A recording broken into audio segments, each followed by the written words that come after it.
I think the question that all of us have to ask is, how do we, like Peter Drucker, overcome our own intellectual inertia?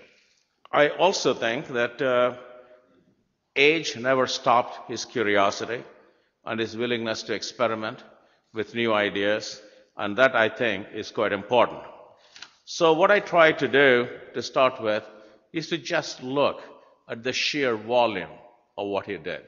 And as you can see, just the books, not the articles, you can't fit into any slide. So, I have 2 slides. We all have some hope because most interesting work of Peter Drucker after the seminal work in 54 came when he was 70 plus. So for those of us who are slowly approaching that age, there is hope. What is our bias? Is our bias action? Is our bias changing society as we see it? Is it our bias to shape the world? Or is it our bias to document what has been?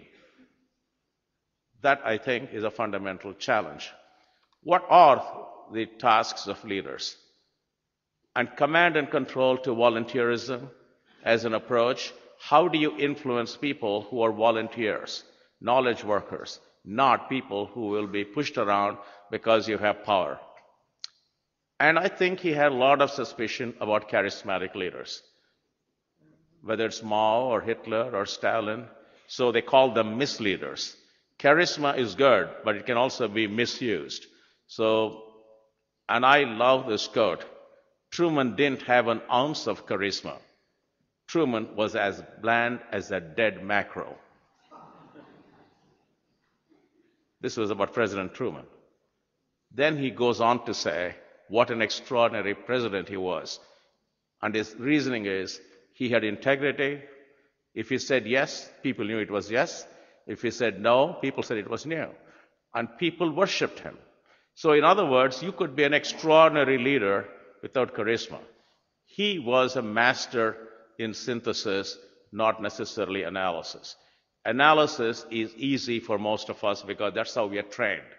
Synthesis requires a deep understanding on how to see connections that others don't.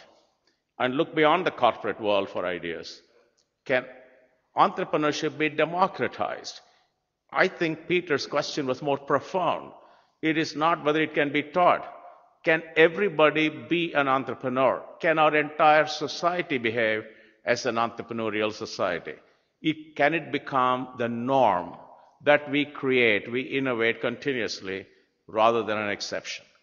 How do we build a society where innovation is the norm, change is the norm, and it is welcomed, embraced, and understood?